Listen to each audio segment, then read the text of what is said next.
Good morning, good evening, good afternoon, whatever time zone you're living in, it's time for Sumud. All about humanity, so this right here for everyone. Uplift, amplify, empower everyone. Good morning, good evening, good afternoon, whatever time zone you're living in, it's time for Sumud. On this episode of the Sumud podcast, we uplift, empower, and amplify Palestinian American professor and author Maha Nassar. Dr. Maha is a cultural and intellectual historian of the 20th century Arab world, focusing on Palestinian history. She authored the book, Brothers Apart, Palestinian Citizens of Israel and the Arab World.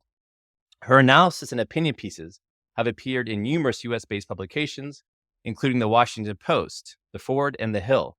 Don't forget to subscribe to this podcast wherever you watch or listen, and follow us on social media, either at Sumud Pod or at Sumud Podcast.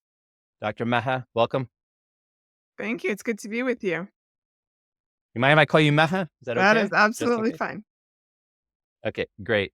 So I'm excited about this, and you should know that I think 2 or 3 interviews that I've done, and the one that I really remember is Aline Batarse of Visualizing Palestine, where she kept talking about your work.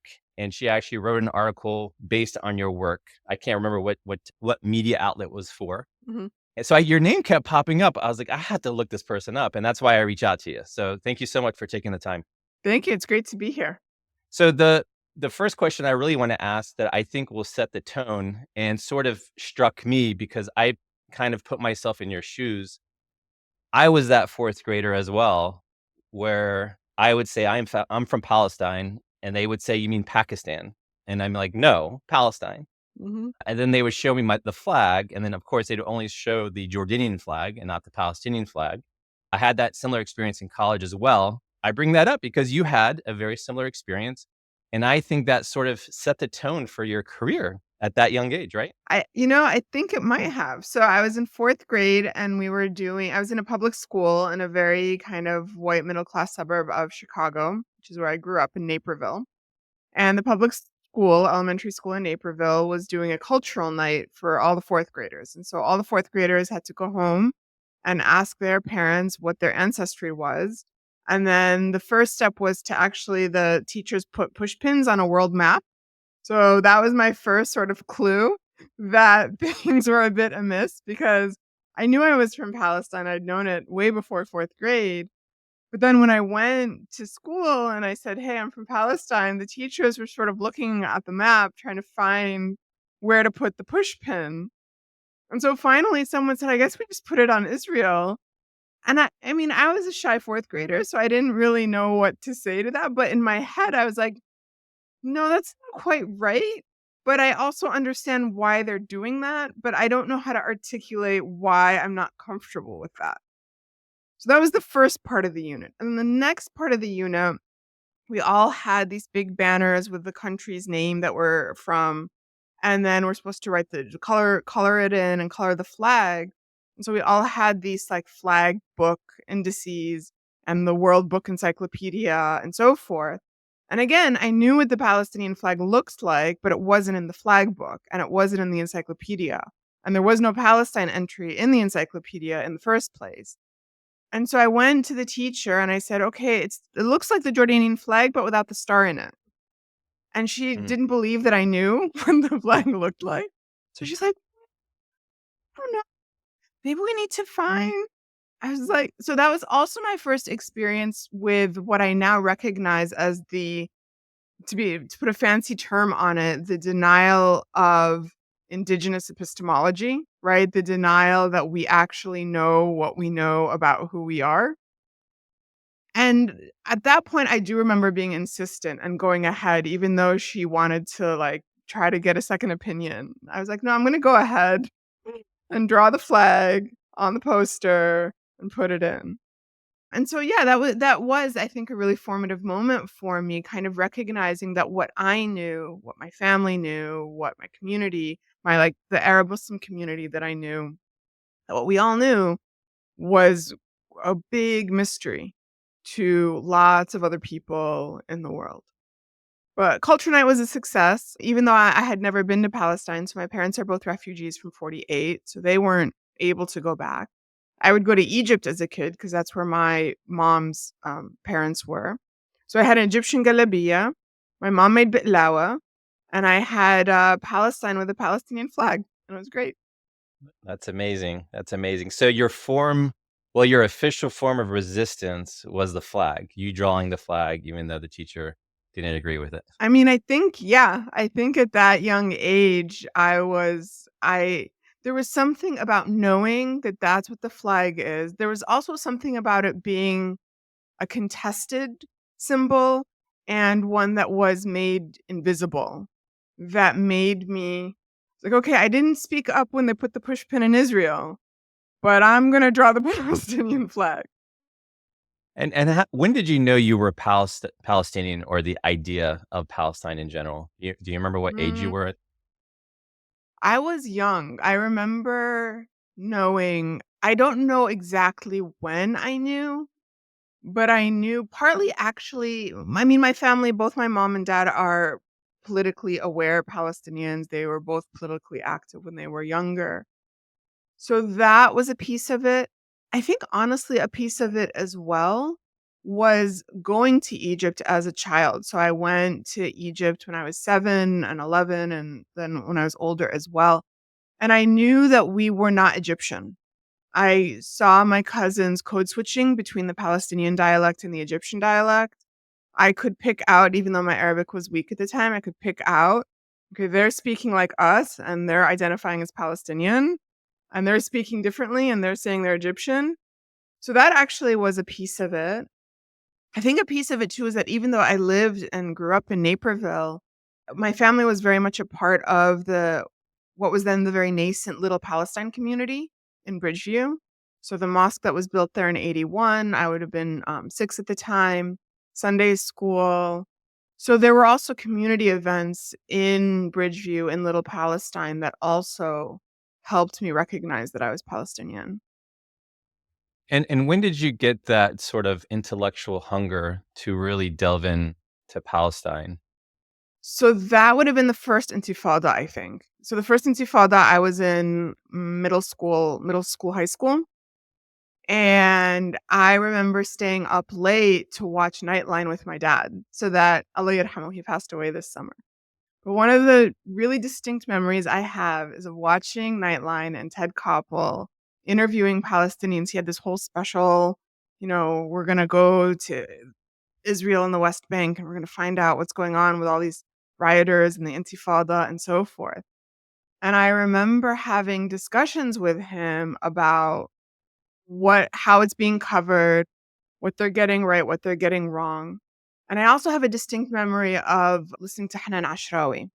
There was a town hall debate around that time, and she was the only woman on stage. And she was, I think, by far the most articulate Palestinian, the most eloquent defender of the Palestinian cause. And she was identified as a professor of English literature at Birzeit.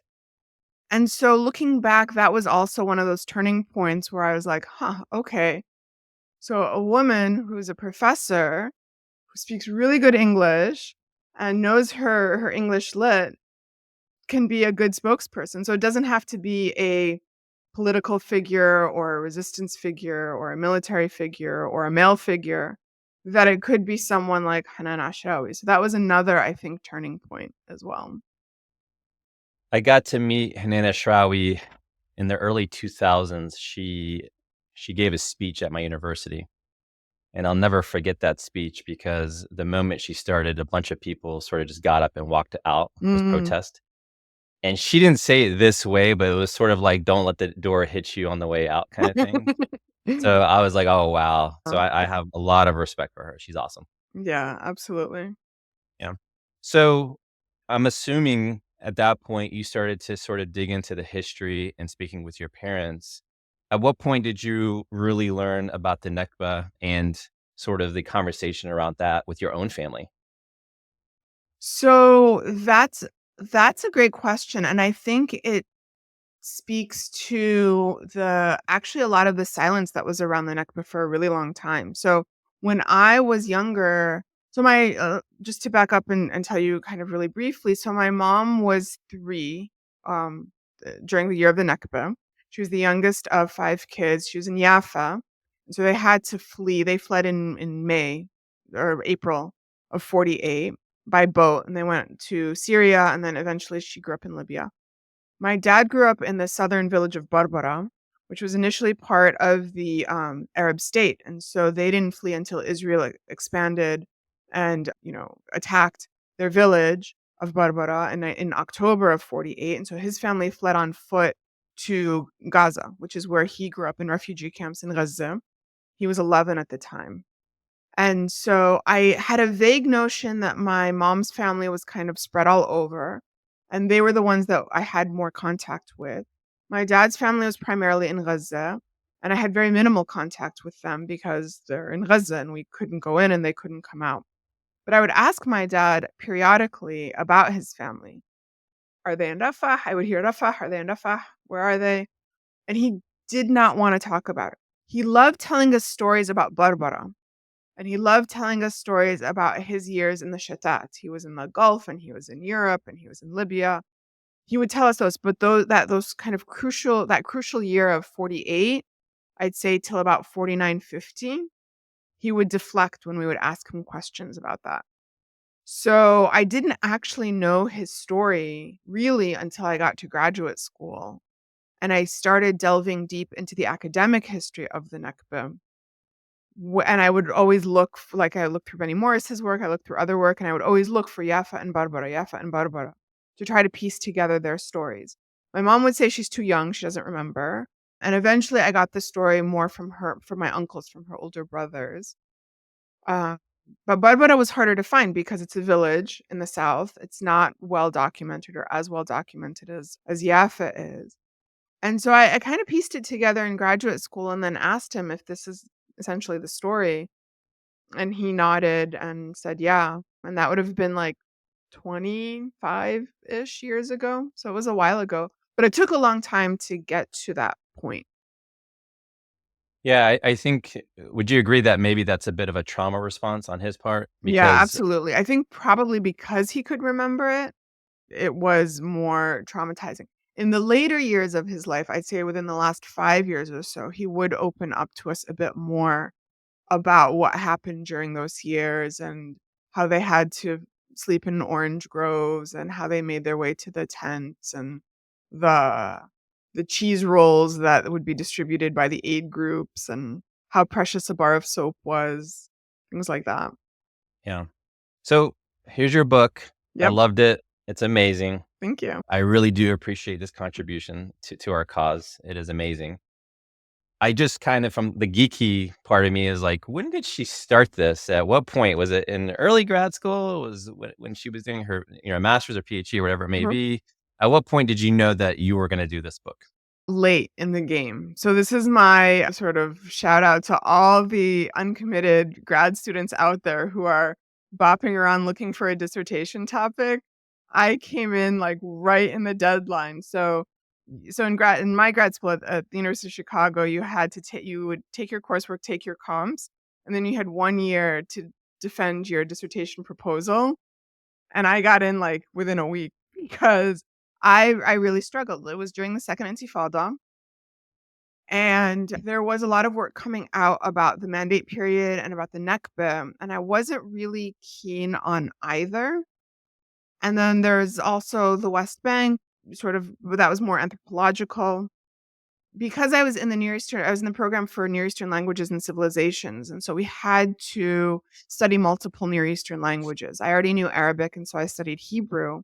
And it was actually in Hebrew class that a light bulb went off because one of the passages that my Hebrew instructor, Ariella Finkelstein, she assigned to us was an essay in Hebrew by the Palestinian poet Anton Shammas that he wrote in 1988 called The Morning After.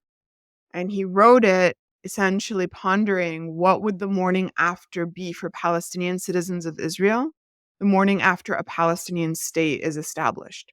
Where would we fit? What would happen to us? Would we be expelled out of our homes into the West Bank and Gaza Strip? And so it's a beautiful essay and it's sophisticated Hebrew, and I was sort of painstakingly translating it into English, not realizing an English version already existed.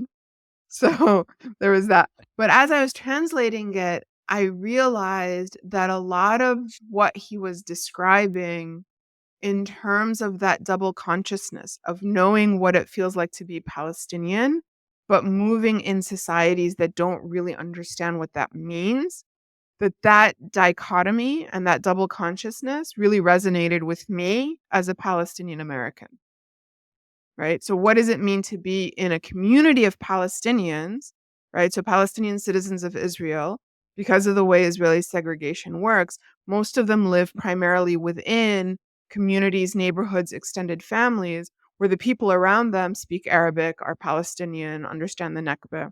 But then when they go out into the world, when they go out into the university or into work or even into school, they're confronted by Jewish Israelis who don't get it at all.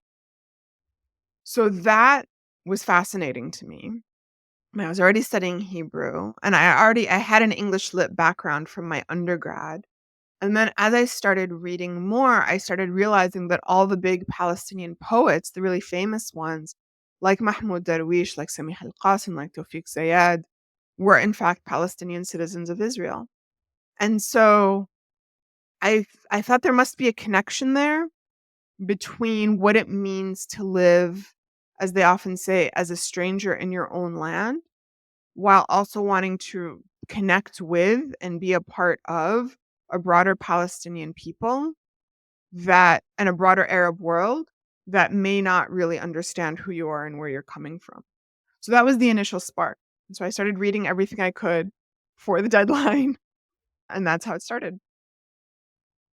And what other Palestinian academics influenced your work? I'm assuming Rashid Khalidi did. Absolutely. So Rashid Khalidi was my dissertation advisor and was put my feet to the fire to make sure that I was proposing a dissertation project that was doable, but also new, right? So there was part of what's daunting about academic studies of Palestine is that it's a very well-trodden field. Lots of people study Palestine. And so I remember at one point asking him when I was still trying to decide my dissertation topic, I'm thinking about a few different things, but, there's a lot of scholarship on this, there's a lot of scholarship on that. And he said, well, if you want something that doesn't have a lot of scholarship on it, you need to study like Libya. Just Mhm. anything on Palestine is going to have a lot of scholarship on it. And so that's comes with the territory. So he definitely pushed me. His attentiveness to language and to translation was very formative in my education. The ways in which he demystified what it means to develop a national identity, I think was also really important. So his work, especially Palestinian identity, which is still, I think, a classic in the field and hasn't really been surpassed, really provided a way of both establishing the definitiveness of the emergence of a thing that we can call Palestinian national identity, but also saying, like, it's not unique to Palestinians. People do this all the time. And so I think that both de-exceptionalizing while also paying attention to detail was very, very much a part of my own intellectual development. You are so lucky he was your advisor. That is pretty cool. I'm Uh, not gonna lie. Yeah, yeah. No, I'm very Yeah, lucky. yeah, that was amazing. And obviously, Edward Said, I'm sure, influenced a lot of your He work. did. Yeah, Yeah, I was fortunate to actually hear Edward Said live and in the auditorium before he became ill. Or while he was still strong, he was battling leukemia at the time. But he was very close friends with Rashid Khalidi, and so he was invited out a few times to Chicago while I was in graduate school, and so I had the privilege of listening to him. yeah, great. So I want to get into some details of the book, but for those who are listening and may not have read the book Mhm. yet, what would the top two or three themes or takeaways would you want them to walk away with from the book? So I called it Brothers Apart because I think those two words really encapsulate the relationship between Palestinian citizens of Israel and the broader Arabic speaking world, especially in the 60s and 50s and 60s, which is what my book focuses on, but in some ways, even until today.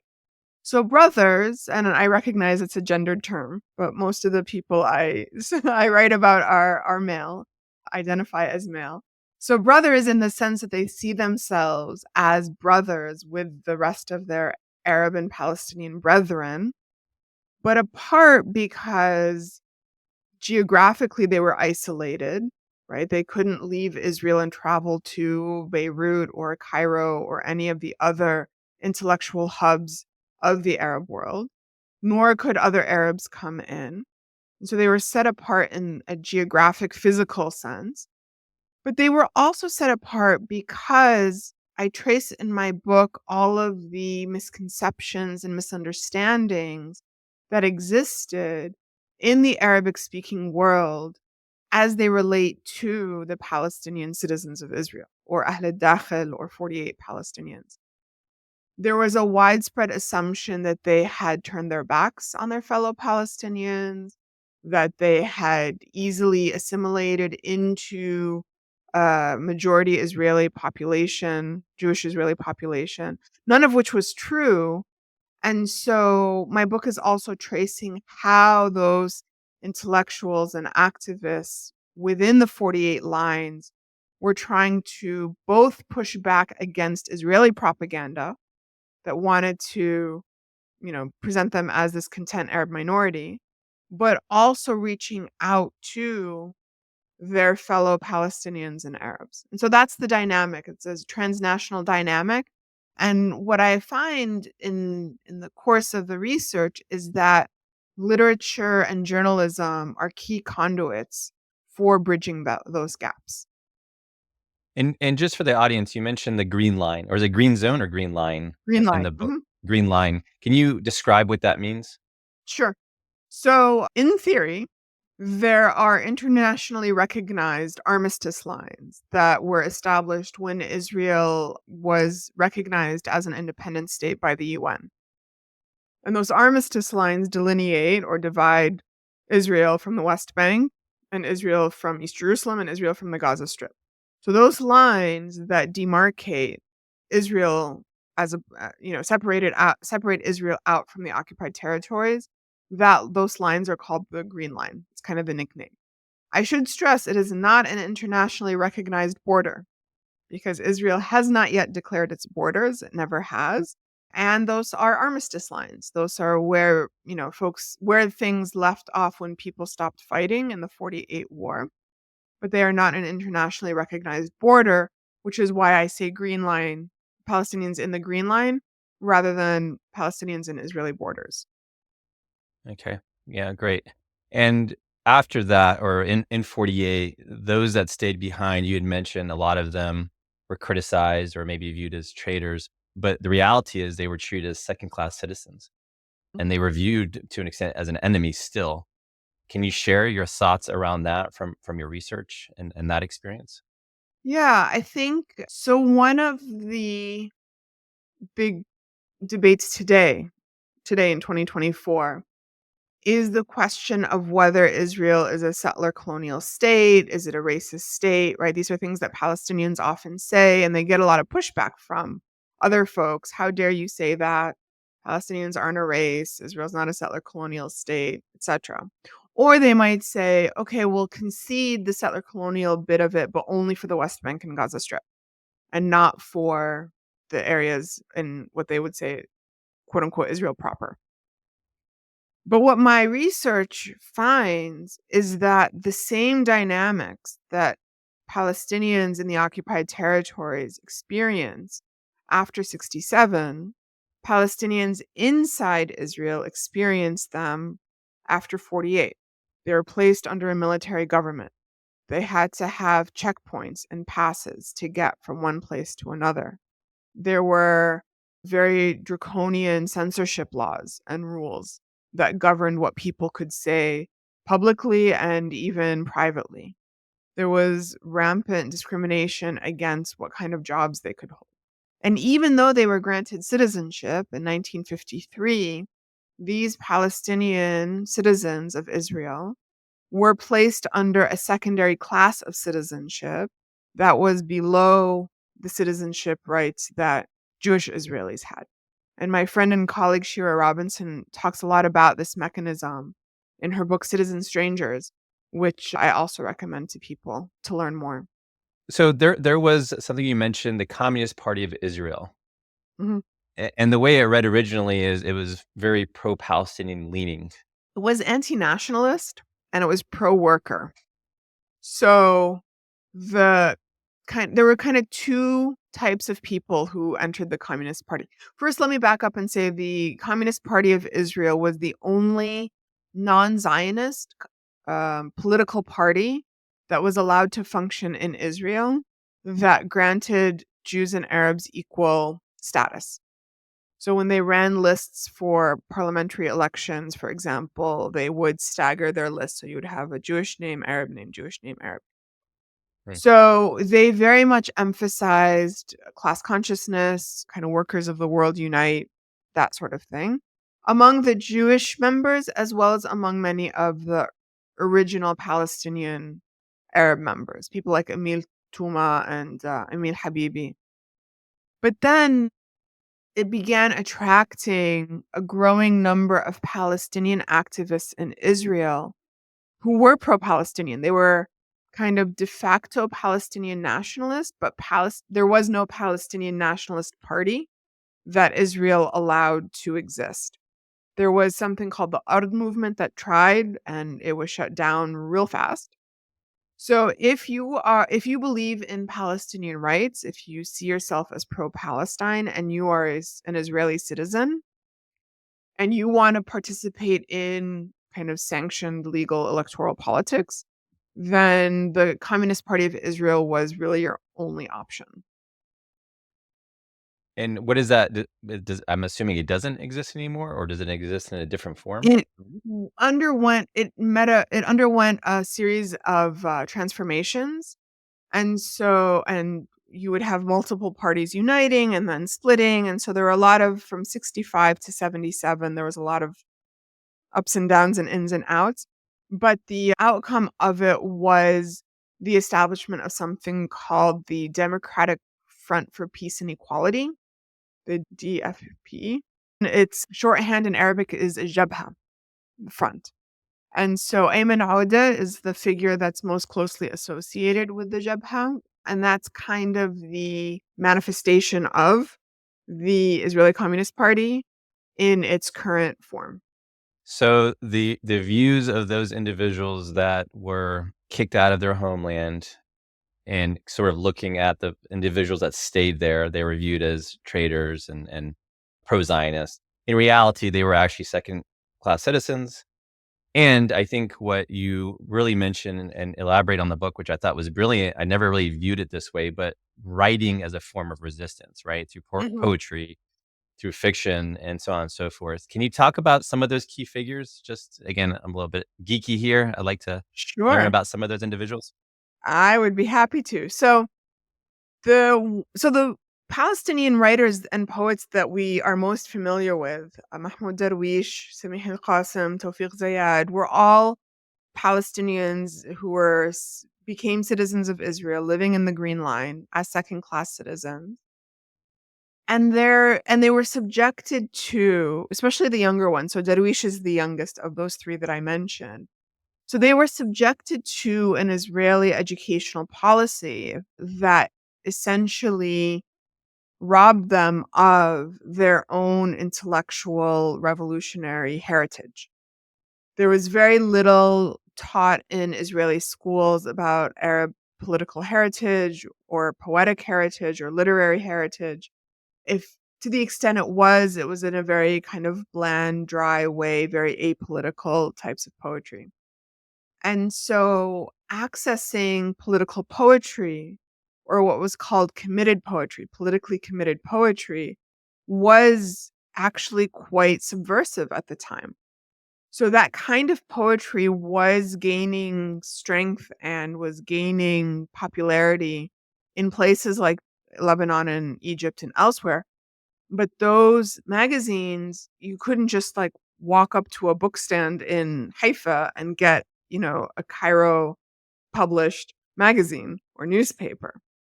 They were available, but not like freely. And so accessing that kind of information and that kind of poetry was, in fact, really important and not easy to do.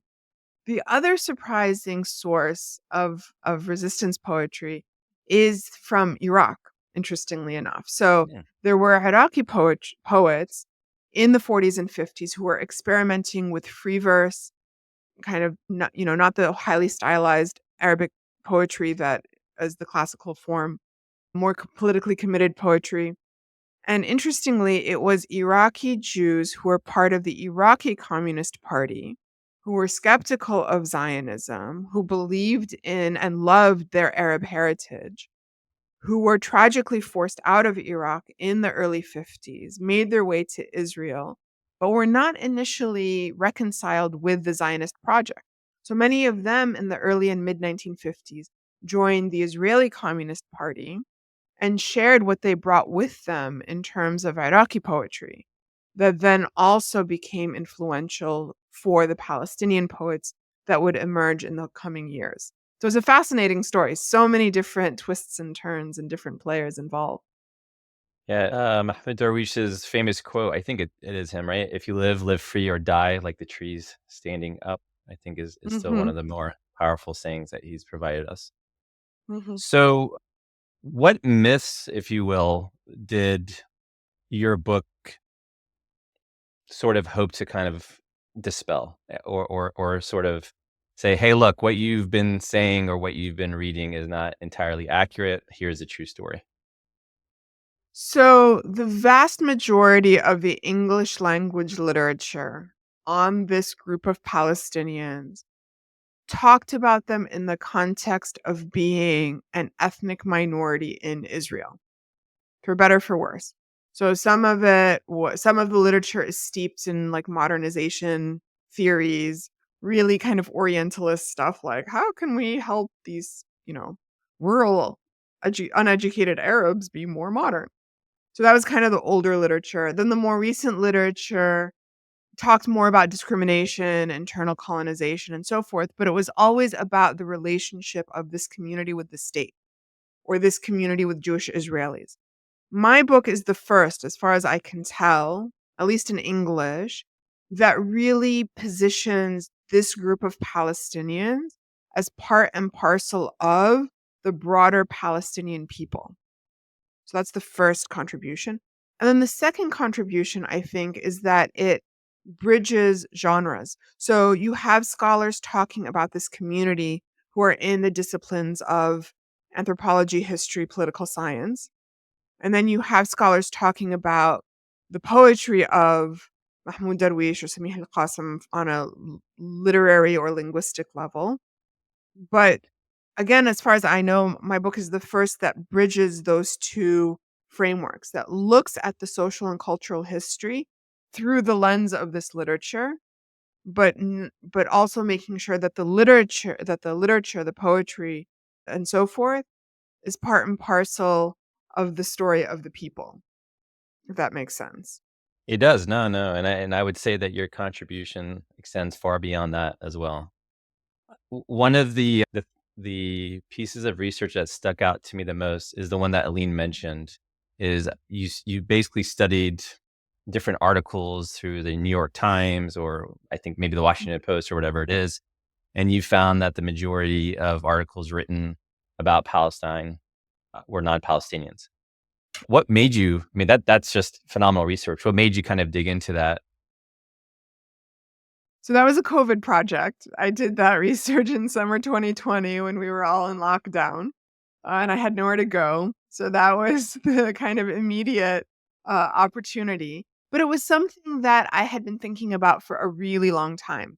As I said, I first became interested in Palestine via this disparity between what I knew to be true about the Palestinian people versus how I saw Palestinians being covered in American news media. And I'm old enough to remember when the editorials in the New York Times or the Washington Post were kind of the holy grail of what, smart people knew about, any given topic of the day. So that was a piece of it. The other piece of it is that I was also fortunate to be a 2018 Tucson Public Voices Fellow for the Op-Ed Project. And the Op-Ed Project is a wonderful project that seeks to get more women's voices into the op-ed pages of major publications, because not only are Palestinians not represented, but women are also underrepresented, or have historically been underrepresented. So the question of who gets to write op-eds, who gets to write about what, was something I had been thinking about for a really long time. And then I think the immediate trigger was someone said something in 2020 that people were saying this is new and unique and not talked about before. And I remember thinking, no, people have been talking about this for a long time. It's just that y'all haven't been paying attention. And so I think that at that moment, I decided to sit down, since I wasn't going anywhere, and just really kind of laboriously tick. I went through the university. My university has the historical databases. It was actually harder to do than I thought it would be, because I thought you run a search, keyword search, and you sort of go from there. But because of the ways that newspapers have been digitized and archived, you have different databases for different decades. And so that kind of took me a minute. And then I had to go through them individually, because just doing a keyword search and getting the hits, that's not going to tell you authorship. That's not going to tell you if the op-ed or the editorial is really about Palestinians, or is Palestine thrown in as just like a term in passing when the editorial is about something else. So, yep, Yeah, I my went through what all. yeah, my mouth sort of dropped when I read the data. I hope I get this right. It's if out of 24 about 2,400 articles, 46 of them were written by Palestinians for the New York Times. Out of about 3,200 articles, 32 were written in the Washington Post, 32 were written by Palestinians. The New Republic, it was 0 out of 497, and The Nation was 34 out of 323. I just for me at that moment, when I read about that, I was like, "Okay, we gotta start writing now. Like, what are we Mhm. doing?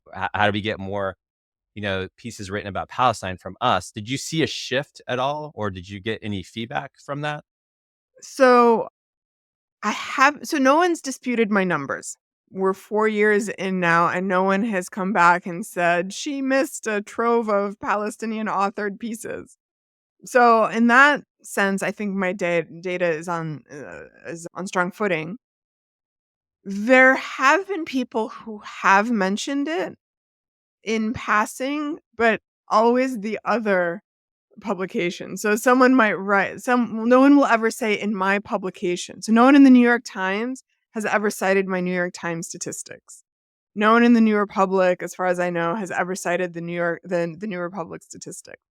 They'll write in other venues saying, over there, those legacy publications have historically, and then there's the historically piece of it, right? They've historically silenced Palestinians. That's starting to change. But honestly, it is changing a little bit, but it's more because of the proliferation of platforms rather than a substantive shift in the core publications themselves. So the New York Times and the Washington Post, for example, both have online only platforms that will publish Palestinians, but they won't necessarily make it into the print editions. Got it. So does it count? Yeah, kind of, but not really. And so there's that piece of it. Speaking of written pieces, one item that's been discussed and written about a lot is the 10 famous words of Palestine, right? That from the river Mhm. to the sea, Palestine will be free. There is obviously a lot of misunderstanding around that. During my research and things that you've spoken about, I thought you brilliantly put it together and explained the importance of that phrase and why we say it. Would you mind educating this audience a little bit around it? Sure, I'd be happy to. So, where to start? So, I think it helps to start with the phrase by thinking about Palestinians' own identity. Okay. So anytime any Palestinian anywhere in the world meets another Palestinian, chances are one of the first questions or they're going to ask them is, what balad is your family from? Right? Which I didn't have a chance Yeah. to ask you yet, but I'm going to get there. Actually, I'll do it now. What balad is your family from? Elbir. Elvira. There you Yeah. go. Yeah. So so balad is an Arabic word that can mean town, village, and it essentially we are geographically identifying each other in a kind of collective Palestinian mind map that continues to attach importance to places in Palestine, even if they've been completely erased physically, right? So Barbara, my dad's village, doesn't exist anymore on any kind of map that you would find on Google Maps, for example, or what have you. It was taken over in 1949. It's now it's a moshav called Mifkaim. So if you go to Google Maps, you're going to see Mifkaim. You're not going to see Barbara. But in our hearts, in our minds, Barbara still exists. Elbira still exists. Yafa still exists. And the existence of those towns and villages, those balads, span the whole geography of Palestine from the Mediterranean Sea to the Jordan River, right? From the Jordan River to the Mediterranean Sea, river to the sea. And from the north in the upper Galilee, all the way down south to the Naqab and to the tip of the Red Sea. So that collective imagined Palestinian geography is what we mean geographically when we say from the river to the sea. So that's the first part of the phrase. And then the second part of the phrase, Palestine will be free, speaks to the fact that Palestine currently is not free. I am not free as a Palestinian American, even with my US passport. I am not free to hop on an airplane and go visit Barbara, especially right now. But even before, right? I would be stopped and interrogated at the airport. I certainly wouldn't be allowed to live there, right? I wouldn't be given residency. But any person who identifies as Jewish can hop on a plane and decide I want to live in Mafki'im and this is my destiny and can live on my family's ancestral homeland. So the land isn't free. The people who hail from there aren't free to return to it. And then the people who are living on the land, whether they are under a genocidal campaign in Gaza, whether they're under a suffocating occupation in the West Bank, or whether they are facing rampant discrimination in what we now call Israel, they're not fully free either. And so the land isn't free to host its native population, and the people of Palestine are longing to go back to their ancestral homeland that spans from the river to the sea. I think the best response that we can get. But it's obviously being weaponized, right? And I think Sure. Elon Musk, to an extent, has weaponized it, and many other groups. What advice do you give to those individuals who really knows what it means inherently and the meaning behind it, sort of from our heart, if you think about it, right? It just, we want to be free. What advice do you have for those individuals that, may not know how to navigate those conversations around those 10 words? I think it helps to center the Palestinian experience in it. So the way it's being weaponized is to try to turn it around and make it about Israeli Jews. Right? The whole accusation, the framing around it is that it is a call to eliminate Israeli Jews, it's a call to eliminate the state of Israel, et cetera, et cetera. And so inherent in that weaponization, though, is an assumption that Palestinians and Arabs more broadly are inherently violent and aren't willing to coexist with others and so forth. And so if we take that phrase and take it away from it being about Israel and Israeli Jews and recenter the conversation around what it means for for Palestinians, including Palestinians in the diaspora, we sort of don't allow them to take it away from us because that's essentially what this is. It's a way to try to take away as so much else has been taken away from us, right? To take Yeah. away our own identity. It's kind of like what we started with back in 4th grade. Well, we don't see a Palestinian flag here, so we don't trust you to tell us what a Palestinian flag looks like, right?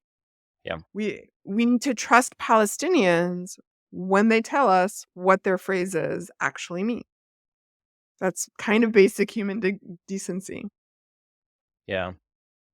And you said something, I think many historians have said it, but for whatever reason, I paid attention when you said it. You said history doesn't repeat itself, but it rhymes. Mm. How is it rhyming right now with what's happening in this genocide? Ooh, that's a good question. So here's what I'll say. There are two common ways of thinking about the last century. The way that is dominant in the West is to think about the Palestinian Israeli conflict, so called Palestinian Israeli conflict, as a conflict between two competing national groups, each claiming authority and connection to the same piece of land. And so the solution is to figure out how to bring the moderates together, marginalize the extremists, come up with a compromise solution to partition the land. Easy peasy, right? So that's what I call the peace framework. Palestinians, however, have understood, and Rashid Khalidi's most recent book has laid out very clearly that that's not what this is actually about, that this is rather 100 years war on Palestine by a Zionist settler colonial movement backed by Western imperial powers that aims to displace the native indigenous Palestinians from their land by either removing them altogether, by, either through annihilation, through forced removal, or through subjugation. And that, and he, in Khalidi's book, he has the sort of declarations of the First War, Second War, Third War. And so we're in another war, another declared war on Palestine that once again, certainly more violently than before, with more clear genocidal intent than before, but it is yet another declaration of war that is aimed at removing the Palestinian people, or barring that, because they're not going anywhere. So, barring their ability to remove Palestinians from their land, to subjugate them within it. So, what we're seeing right now with all the debate that's happening around the Philadelphia corridor and Netzarim Junction, we hear all these things about Israeli troops, no Israeli troops, etc. That is another version, right? A rhyme, you could say, that we've seen in the past. We've seen in the past Israelis concluding, well, we can't get rid of them, so we need to subjugate them. And so stationing Israeli troops in key Gaza, checkpoints and at key locations to set up checkpoints and, search Palestinians as they go through them, that is yet another effort to subjugate Palestinians in their own homeland after they failed to remove them. That's definitely a rhyme. And I think another rhyme is the variation. I think a question that you were asked was, why don't Palestinian mothers love their children? And Yeah. obviously, that's been repeated over many different years. Of course, it's been tweaked a little bit. I have to ask you what that experience was like. What was the venue? What was your initial reaction? I know what my initial reaction would have been. What was yours? So yeah, you're referencing an episode that happened to me back in 2000. So it was during the second Intifada. It was 2002. So it was kind of the height of the second Intifada. And I was in grad school at the time in Chicago, and I was part of a speakers bureau. So we would be asked to go to speak in different venues. And I spoke in community centers, and I spoke in nursing homes, and I spoke in synagogues. And so I was speaking in a synagogue in downtown Chicago with an Israeli colleague of mine, kind of giving, it was very sort of common in the 90s and early aughts to do this kind of both sides thing. We're going to hear from an Israeli, and now we're going to hear from a Palestinian. And so we were doing that, and I kind of gave the Palestinian, pretty standard story of oppression and occupation and fighting for freedom and so forth. And then the Q&A period came, and an older woman asked very sincerely, I might add. I mean, she was genuinely curious. She asked, "May I ask you, why don't Palestinian mothers love their children?" And I was sure I misheard the question. I was like, "I'm sorry, what now?" I said, "I'm sorry, can you repeat the question?" And so she did. And I saw other people in the audience. There were maybe 50, 60 people in the audience, several of them nodding their heads. And I had never been so directly confronted with such clear dehumanization of my people before. Not that blatantly and not that sincerely. Like, she wasn't asking it in a mean way. She wasn't saying, trying to score points. She was genuinely curious. And so I was flustered, frankly, and I said, "Of course, Palestinian mothers love their children. They're human after all. Their children are being killed by Israeli soldiers and settlers." And then, we sort of moved on from there. It was towards the end of the session anyway. But I remember driving home that night in kind of a rage. How could she possibly think that? How could she possibly say that? But then I started recalling all the US media depictions of Palestinian women, of Palestinian young men, of Palestinians who are proud of their son's sacrifice, but having that twisted into, well, they don't care about their children. And so I ended up writing about that later on, especially after Ahad Tamimi in 2017. You remember Ahad Tamimi, the 17-year-old Palestinian who was arrested and interrogated after she confronted an Israeli soldier in her home, and her mother was videotaping for documentary purposes. And one of the many attacks against Ahad was also against her mother, that her mother should have, essentially they were saying that Ahad's mother should have got her in line, and the fact that she didn't means that she was egging her on because she's, willing to put her in harm's way to score points. So it was a very twisted, frankly, analysis. But it got me thinking again to that idea about Palestinian mothers not loving their children. And now, as a mother myself of 2 children, including of a 14-year-old boy, I think a lot about what that would be like if we lived under occupation, and all the ways that I would try to protect my children while knowing that I can't, and just the daily heartbreak that would result in. Yeah, I think you mentioned in that piece that Ahed's mother didn't have a choice. She wanted to Right. protect her, right? She didn't have a choice though, Mhm. given what was Right. happening, and I don't think people really appreciate the plight of those individuals and what they're dealing with on a daily basis. It's just a Yeah. nightmare. Yeah. Yeah. It is. It's a nightmare, and I have to remind folks when I'm teaching, like, students or people when I speak in public audiences, when an Israeli soldier or settler abuses, shoots, tortures a Palestinian, there's no 1-800 number to call and file a complaint against them, right? There's no recourse to leverage against the abuse of a colonial, occupying, apartheid force. There are no checks and balances. There is no 1-800 number. There's nothing, there's absolutely nothing that you can do except what Palestinians are doing and have been doing, especially over the last 11 months, which is to document the horrors, to force the world to bear witness to the grave injustices that are happening on all of our watch. Yeah. Have you watched Where Olive Trees Weep? So I haven't. They actually screened it here in town, but I was traveling, unfortunately. But I hear it's a wonderful film. It is. Ashira Darwish was also on the podcast. She spoke about it. I believe she was the executive producer, and she was in it. But Ahad was in there as well, and Mm-hmm. that's where I think people learn more about the story. So if you have a chance, I would definitely watch it. Absolutely. Yeah, I'll check it out.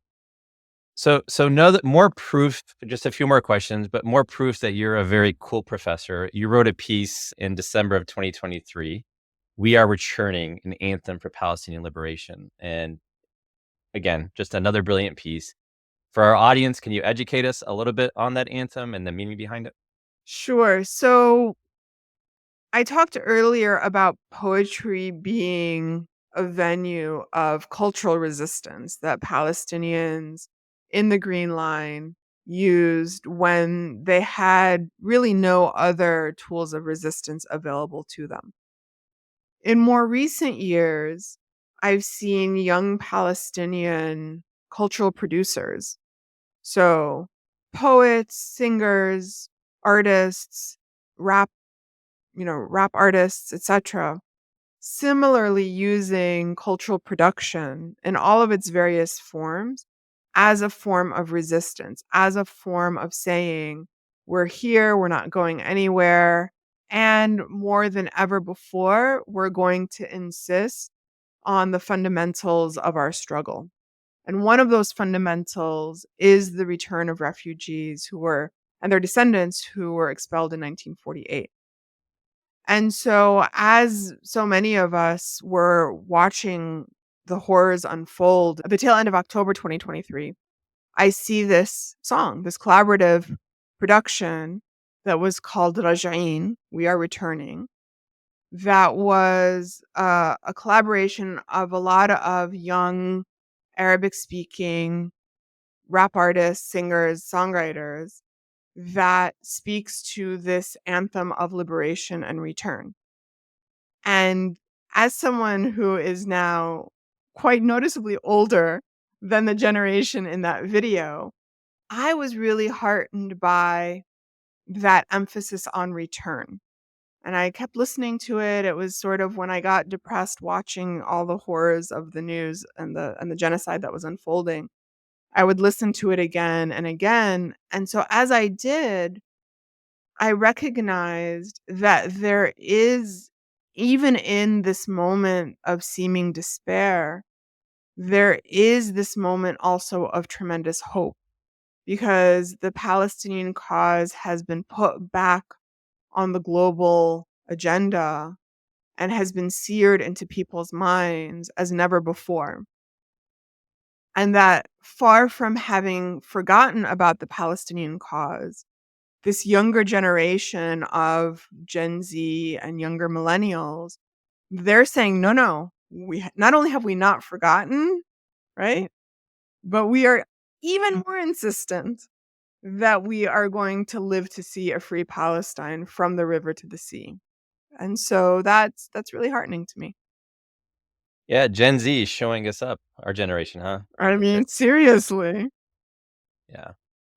So, what other work should we get excited about? I know you have to be working on something. Is there a new book coming out or anything like that? I am, and I'm so glad you asked me because it relates to the title of your podcast. Oh, great. So, I am working on a book. It's gone through a few different iterations, but post October 7th, it kind of crystallized in my head, which is a history of global Palestinian steadfastness, Sumud. So, thinking about this past century, kind of picking up where Rashid Khalidi's book left off. So, his book was really focused on the 100 Years' War on Palestine and why we should see it as that, and all the ways in which settler colonialism has manifested. I'm really interested in how Palestinians in historic Palestine, as well as Palestinians in the diaspora, in the Shatat, have actually worked together or worked in parallel to keep the Palestinian cause alive in the face of so many efforts to try to extinguish that. And the way that they've done it, I think, and this is the first time I'm saying this publicly, so I think this is where I'm going with this. I've identified what I'm calling 12 spheres of Sumud, 12 spheres of steadfastness that show all the different ways that Palestinians are continuing to hold steadfast to the cause. So some of them are going to immediately come to mind: mass protests, diplomatic initiatives, BDS, armed struggle.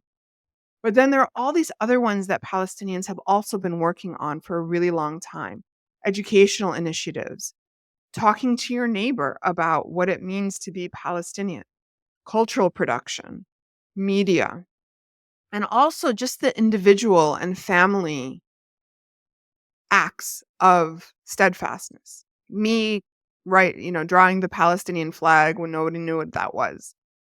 Family members, individuals who go to Europe to study abroad, but are still sending money back home to their family in Gaza or in Dafa. So at the local level, at the community level, at the creative level, at the political level, at the diplomatic level, at the educational level, at the economic level, at the political level, all the ways in which Palestinians are doing that. So it is a large project, and I'm looking to find ways to make it manageable and legible, because I want Palestinians to be able to see themselves in the book. I want Palestinians to know that even if they're not going to a demonstration every week, even if they're not, calling their congressman every day, that they are still enacting forms of steadfastness and of resistance in ways that I think don't get appreciated enough. And what I'm also hoping then that this book will do is in particular highlight the role that women and young people play in this epic century of steadfastness, because so much of the story of the struggle for Palestine is talked about in male spheres, right? It's the PLO, it's the Muqawama, it's etc. But there are all these ways in which women, students, young people are also have been and are very much a part of this global, really a global cause for justice. So that's my book And project. you're one of them. Well, thank Right? you. Yeah. Yeah. Yeah, I'd like to think so. Yeah. So you got me excited now. When is the book going to come out? How far? Yeah. Am Ah, I putting too much pressure on you here? so much pressure. I have a sabbatical coming up next year. I'm hoping to get a lot of writing done then. But yeah, soonish, I hope. It's still very much in the writing phase. So I can't give you a release date yet, but it's something that I have been very actively and excitedly working on. So I'll be your accountability coach and send you messages once a week just as a reminder that we want the book to come out soon. So I appreciate it. Any other works that you have coming out that you'd like to share with the audience or anything like that? That's the main one I'm working on right now, but I'll be sure to let you know if things come out before then. Okay, great. And we got to get you. I know you're probably not a social media person, and I was not a social media person before either, but we got to get you out there on social media more to talk about your work and some of the things, the different thoughts that you have, just to kind of put it out there. I think we'd appreciate it. No pressure again, just throwing that out there. I have social media accounts. The question is, how often do I log on there? Yeah. So, but I'm happy to work. If you will be my social media point person, I would be happy to work with you on it. I'm probably not the best person, but I will get somebody on the Sumud team to help you with that. How about that? All right. That You sounds trust me, good. you don't want me doing your social media personally. It's yeah. So, well, listen, I appreciate it. I know you're busy. Thank you so much. You have no idea how much I appreciate this conversation. Again, your book, phenomenal work. I look forward to hopefully the next episode about your next book. I look forward to it as well. Thanks so much, Ed. I appreciate it. Thank you. Good morning, good evening, good afternoon, whatever time zone you're living in, it's time for some mood. All about humanity, so this right here for everyone. Uplift, amplify, empower everyone. Good morning, good evening, good afternoon, whatever time zone you're living in, it's time for some mood. Listen, stay tuned, cause it's time for Sumud.